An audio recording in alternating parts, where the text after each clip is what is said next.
Let's spike crime की कहानी। अकबर के बेटे और मुगल बादशाह जहांगीर को पेंटिंग्स का बड़ा शौक था, लेकिन उसके एक पेंटर अबुल हसन ने ऐसी पेंटिंग बनाई थी जिसमें उसकी सबसे बड़ी हार दिखती थी। इस पेंटिंग में जहांगीर ग्लोब पर चढ़कर एक सिर पर निशाना लगा रहा है। यह सिर एक भाले की नोक पर रखा हुआ है। इस सिर से जहांगीर को बहुत ज्यादा चिढ़ थी। इस आदमी ने जहांगीर की नाक में दम कर दिया था। ये कोई बादशाह नहीं था, बल्कि ये गुलाम था। इस गुलाम ने ऐसी सल्तनत खड़ी की जिससे मुगल जितनी बार टकराए उन्हें हार का मुंह देखना पड़ा। इस गुलाम का नाम था मलिक अंबर।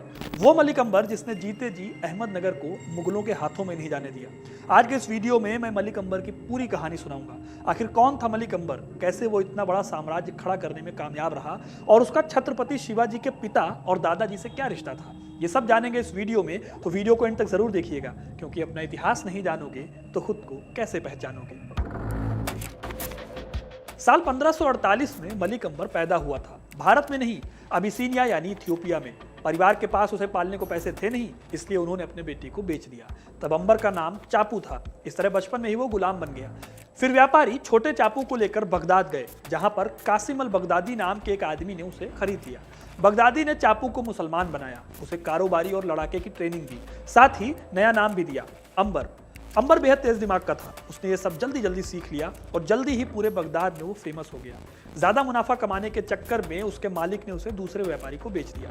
इस तरह से अंबर की एंट्री हुई दक्कन में।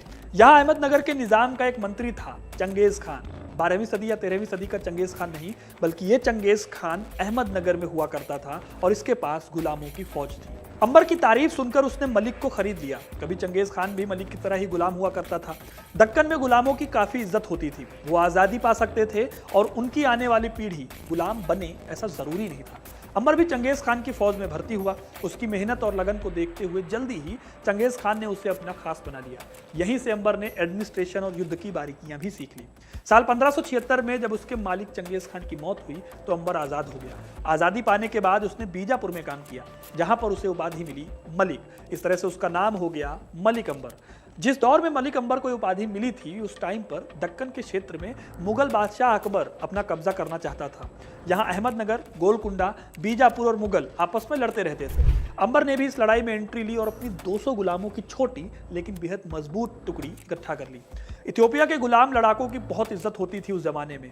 इस बारे में मोरक्को के यात्री इब्न बतूता ने लिखा था कि हबशी हिंद महासागर में यात्रा करने वाले जहाजों की सुरक्षा की गारंटी थे। इन गुलामों की ऐसी रसूख थी कि अगर कोई जहाज पर सवार भी होता था तो समुद्री डाकू जहाज से दूर रहते थे। इसी वजह से मलिक अंबर की इस टुकड़ी की भी काफी रिस्पेक्ट थी। मलिक अंबर मुगलों के खिलाफ हर सल्तनत को अपनी मदद पहुंचाता था, बदले में उसे पैसे मिलते थे। इसी बीच साल 1595 में मलिक अंबर की किस्मत बदल गई। इस साल अहमदनगर में अंदरूनी लड़ाइयों का फायदा उठाकर अकबर ने अहमदनगर पर चढ़ाई कर दी। मलिक अंबर ने इस मौके पर अहमदनगर की मदद की। अहमदनगर की महारानी चांद बीबी ने इस मदद से मुगलों को हरा दिया। फिर 2 साल बाद दोबारा चांद बीबी और मुगलों की लड़ाई हुई। इस लड़ाई में लेकिन मुगल जीत गए और 2 साल बाद साल 1599 में चांद बीबी के अपने ही लोगों ने उनकी हत्या कर दी। इस अंदरूनी कलह से मुगल फायदा लेने की सोच ही रहे थे कि उनके सिर पर एक और मुसीबत खड़ी हो गई। इस मुसीबत का नाम था मलिक अंबर। मलिक अंबर ने साल 1595 तक लगभग 7000 की सेना खड़ी कर ली थी और एक तरह से वो किंग मेकर बन गया। चांद बीबी के पोते को उसने अहमदनगर का नया सुल्तान बनाया और अपनी बेटी की शादी भी सुल्तान से कर दी और खुद वजीर बन गया। सुल्तान तो बस नाम का था, बाकी ताकत मलिक अंबर के पास थी। इन सब के बीच साल 1605 में अकबर की मौत हो गई और नए बादशाह बने जहांगीर। जहांगीर ने भी दक्कन को जीतने की कोशिश की, लेकिन तब तक मलिक अंबर ने अकबर की जीती हुई जगहें छीननी शुरू कर दी थी। मलिक अंबर को संगठन में शक्ति का मतलब बहुत अच्छे से पता था। उसे पता था कि मुगलों से जीतने के लिए सबको एक साथ आना होगा, इसलिए उसने दक्कन की सारी सल्तनतों के साथ समझौते किए। इसमें मराठे भी शामिल थे। फिर उसने मुगलों के खिलाफ लड़ाई लड़ने के लिए कमर कस ली। अंबर बेहतरीन मिलिट्री कमांडर था। उसके मुरीदों में खुद छत्रपति शिवाजी शामिल थे। उसने मुगलों के खिलाफ वो स्ट्रेटेजी अपनाई जिसने आगे चलकर औरंगजेब तक को परेशान किया। छापामार लड़ाई की तकनीक अपनाई उसने छोटी छोटी घुड़सवार टुकड़ियां बनाई जो अचानक हमला करती और फिर गायब हो जाती। मलिक अंबर की इन लड़ाइयों में एक और शख्स उसका साथ दे रहे थे, जिनका नाम था मालोजी। ये कोई और नहीं बल्कि शिवाजी महाराज के दादाजी थे। मालोजी मलिक अंबर का दाहिना हाथ थे। अपनी लड़ाइयों से मलिक ने जहांगीर को परेशान करके रख दिया था। लेकिन फिर आया साल 1610। ये साल मलिक अंबर के लिए किसी उठापटक से कम नहीं था। सबसे पहले तो मलिक अंबर ने अहमदनगर के किले पर कब्जा कर लिया और उसके बाद मुगलों के ट्रेड सेंटर सूरत को तहस नहस कर दिया। कहा जाता है कि सूरत को लूटने के बाद ही जहांगीर ने वो पेंटिंग बनवाई थी जिसका जिक्र मैंने शुरू में किया। इस वक्त तक मलिक 50,000 की सेना का मालिक था। वो मुगलों के लिए बड़ा चैलेंज था। इसी साल उसने खिड़की नाम का शहर बसाकर उसे राजधानी बनाया। आज इस शहर को हम औरंगाबाद नाम से जानते हैं। लेकिन इसी साल उसके खिलाफ एक विद्रोह भी हुआ जिसने उसे बैकफुट पर ढकेल दिया। मलिक अंबर अहमदनगर का वजीर था और किंग मेकर भी। उसकी ताकत से सुल्तान और दूसरी बेगम परेशान थे क्योंकि मलिक अपनी मर्जी चलाता था। एक दिन उसकी दूसरी बेगम ने मलिक अंबर की बेटी की बेइज्जती करके उसे गुलाम और हबशी कह दिया। जब मलिक को ये बात पता चली तो गुस्से में उसने दोनों को मरवा दिया और अपनी बेटी के ही बेटे को गद्दी पर बिठाया। फिर उसने एक नया नियम बनाया और मराठा सरदारों को शाही दरबार की जमीनों का मालिक बना दिया। इससे मलिक अंबर की तरफ कई सारे मराठा सरदार आ गए, हालांकि कई उनके दुश्मन भी बन गए। इस दुश्मनी के चलते साल 1616 में मुगलों के साथ हुई एक जंग में वो हार गया। फिर मुगलों से संधि में उसे बरार और अहमदनगर का किला मुगलों को देना पड़ा। लेकिन उसकी मुसीबतें अभी कम नहीं हुई थी। जिस एकता के दम पर मलिक अंबर ने मुगलों को चित किया था, साल 1617 में वो एकता भी टूट गई। बीजापुर सल्तनत ने इस साल मुगलों से संधि करके मलिक अंबर के खिलाफ मोर्चा खोल दिया। अंबर की हार तय थी, लेकिन फिर उसने दिमाग लगाया और भटवाड़ी की लड़ाई में एक तीर से 2 निशाने लगाकर दोनों को हरा दिया। असल में यह जगह एक नदी के पास पड़ती थी जहां पर एक बांध था। जब दोनों सेनाएं सामने आई तो उसने बांध खोल दिया। हर तरफ पानी और कीचड़ की वजह से मुगल फौज फंस गई। इसका फायदा उठाकर मलिक अंबर ने दोनों फौजों को तहस नहस कर दिया। और पता है, इस जंग में एक और बेहद खास मराठा मलिक अंबर के साथ खड़े थे। इनका नाम था शाहजी भोसले। ये शिवाजी के पिता थे। भटवाड़ी की लड़ाई जीतने के बाद मलिक अंबर किंग मेकर से गॉडफादर बन गया।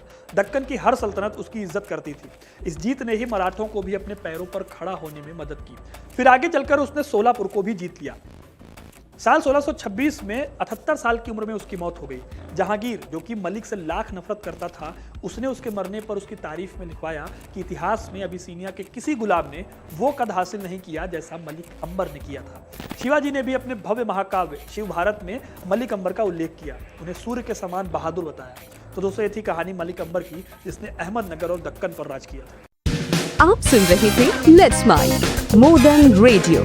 फॉलो कीजिए हमें हमारे सोशल मीडिया प्लेटफॉर्म्स पर। It's time for news. It's time for more than radio. Presenting the first radio news app, Let's Mic. Let's Mic, a news-based app on your phone where you get to watch and listen news, talk shows, interviews, radio show podcasts. On Let's Mic, you get all relevant information of TV, print, radio, podcast, and digital. Let's Mic talks about every segment of life.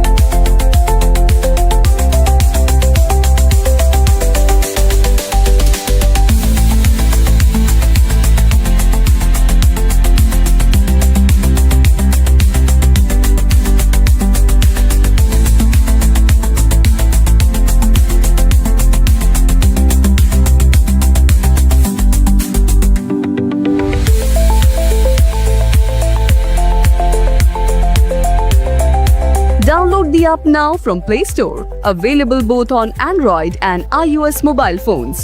Follow us on YouTube, Instagram, Twitter, LinkedIn, Facebook, Telegram, WhatsApp, Snapchat. Let's talk, let's connect, and let's mic. It's time for news. It's time for more than radio. Presenting the first radio news app, Let's Mic. Let's Mic, a news-based app on your phone where you get to watch and listen news, talk shows, interviews, radio show podcasts. On Let's Mic, you get all relevant information of TV, print, radio, podcast, and digital. Let's Mic talks about every segment of life.